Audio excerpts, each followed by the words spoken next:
Hello everyone, steno with Arihant पर आपका स्वागत है। यह डिक्टेशन 85 शब्द प्रति मिनट की गति से मेवाड़ सीरीज से होगी और यदि आप इसका पीडीएफ प्राप्त करना चाहते हैं तो आप हमारे टेलीग्राम ग्रुप को ज्वाइन कर सकते हैं, जिसका लिंक डिस्क्रिप्शन में दिया गया है।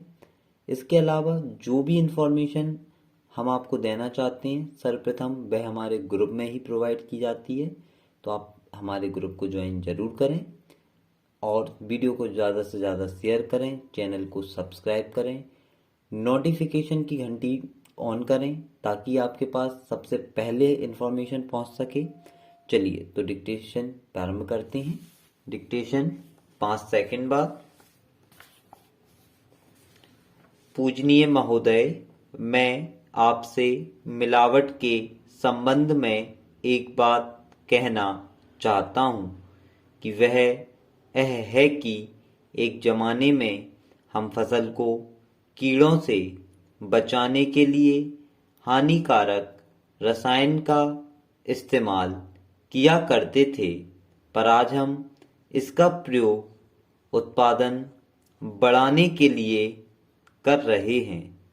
एक तरफ उत्पादन अधिक हो रहा है, उत्पन्न उत्पाद से मुनाफे में बढ़ोतरी हो रही है, वहीं दूसरी तरफ उत्पादित हो रही वस्तुओं की गुणवत्ता में कमी होती जा रही है।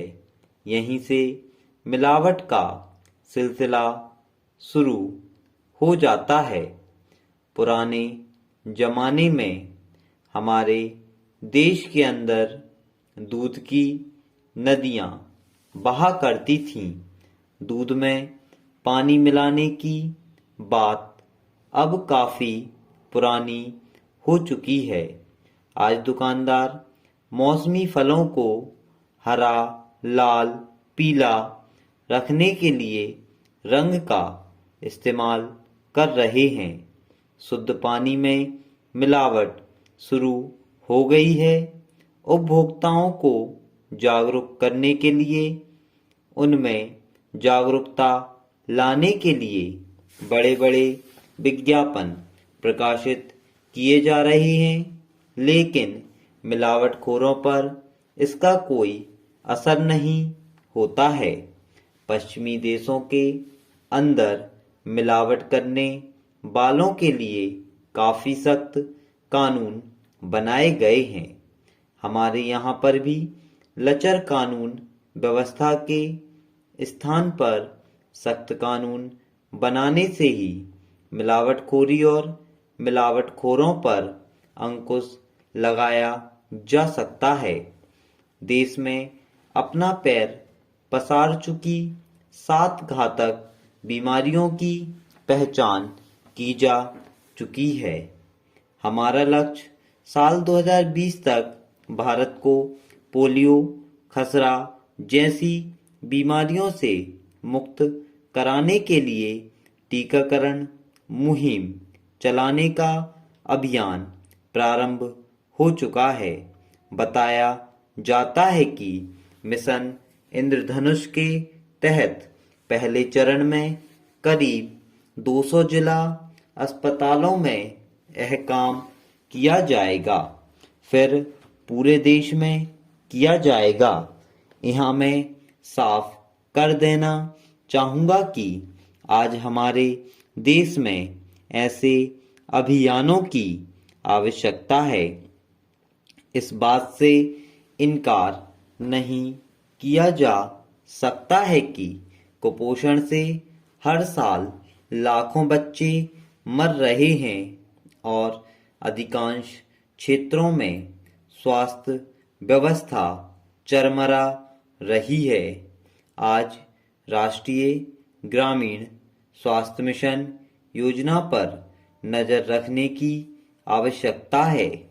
आज प्राथमिक स्वास्थ्य केंद्रों में आवश्यक दवाओं का अभाव है, जांच सुविधाओं का अभाव है, वहां समय पर बेहतर इलाज न हो पाने से हमारी निर्भरता निजी अस्पतालों पर बढ़ती जा रही है।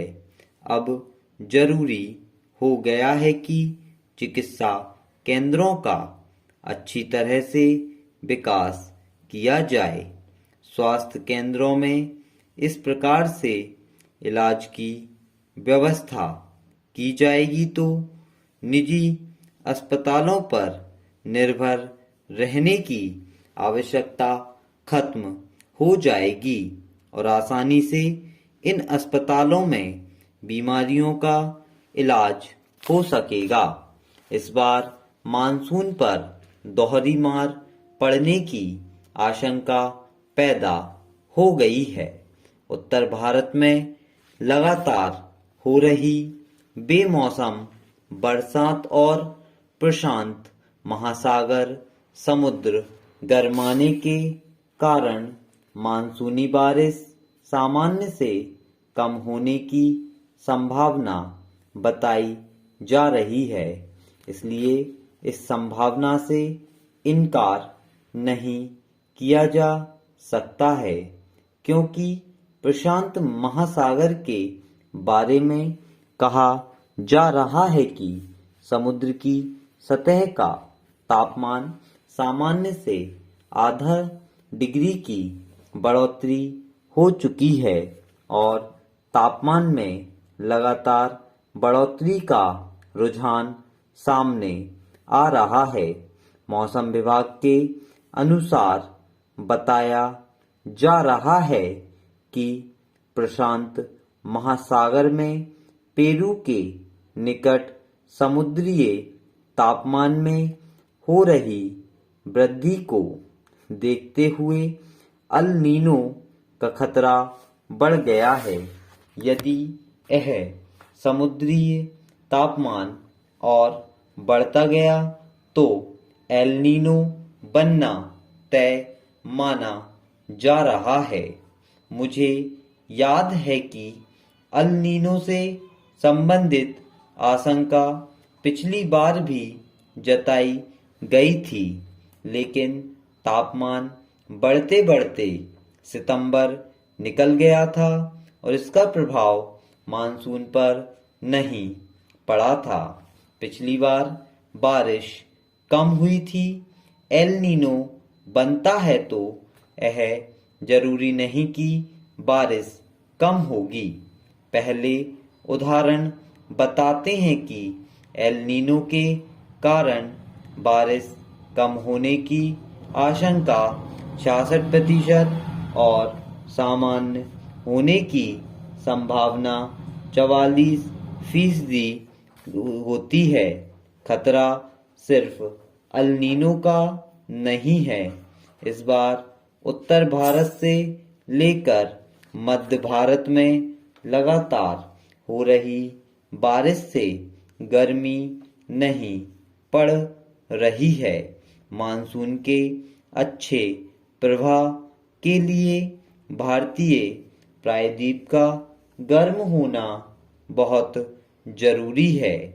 मार्च अप्रैल में अधिक बारिश से तापमान में कमी होने से मानसून के प्रभावित होने की आशंका करीब 42% है।